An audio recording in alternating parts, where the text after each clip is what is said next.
आज आम्ही इथे निवेदन नाही तर एक तक्रार अर्ज दाखल करण्यासाठी माननीय DCP साहेब झेंडे साहेब यांच्याकडे आज सर्व काँग्रेसचे पदाधिकारी कार्यकर्ते आज इथं उपस्थित आहोत। याच्या मागचं कारण आपल्या सर्वांना माहीत आहे की आमचे ज्येष्ठ पदाधिकारी जे डोंबिवलीमध्ये 15 वर्ष ब्लॉक अध्यक्ष म्हणून ज्यांनी काम केलं, 3 वेळा त्यांनी महानगरपालिकेची निवडणूक त्यांनी लढली, 50 वर्ष ते काँग्रेसची विचारधारा घेऊन डोंबिवलीत काम करतात, कल्याणमय काम करतात। आणि एखादी पोस्ट त्यांना एक पोस्ट आली, त्यांनी फेसबुकवरती फॉरवर्ड केली, त्यांनी क्रिएट केली नाही। त्या पोस्टच्या अनुषंगाने भाजपचे जिल्हाध्यक्ष आणि त्यांचे जे गावगुंड पदाधिकारी आहेत, जे तडीपार आहेत, अशा लोकांनी मामांना खोटं बोलून एका ठिकाणी भेटायला बोलवलं आणि त्या ठिकाणी त्यांना धमकावून आज त्यांनी साडी घालण्याचा जो प्रकार केलेला आहे,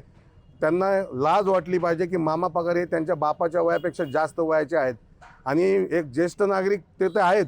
पण तुम्ही अशा पद्धतीने आमच्या ज्येष्ठ पदाधिकाऱ्याला जो साडी घालण्याचा प्रकार केला, हा अपमान तुम्ही एक दलित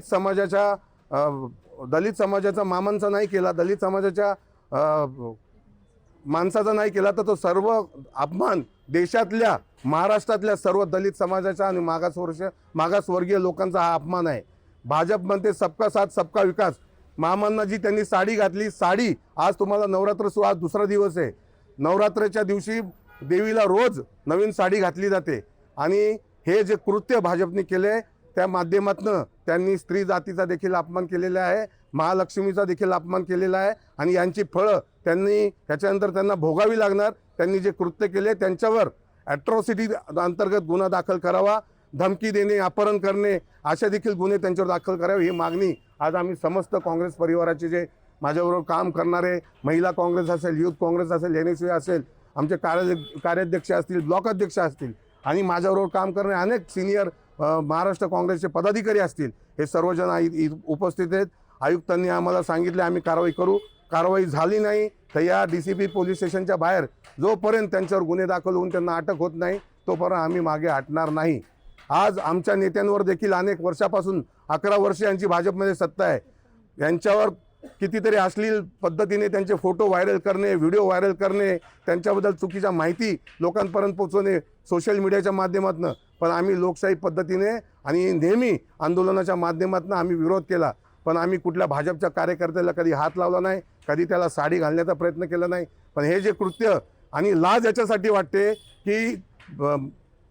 महाराष्ट्राचे मुख्यमंत्री हे होम मिनिस्टर आहेत आणि भाजपचे प्रदेश अध्यक्ष हे डोंबिवलीत राहतात, असं असताना भाजपचे पदाधिकारी इतकी हिंमत करतात, याच्या मागे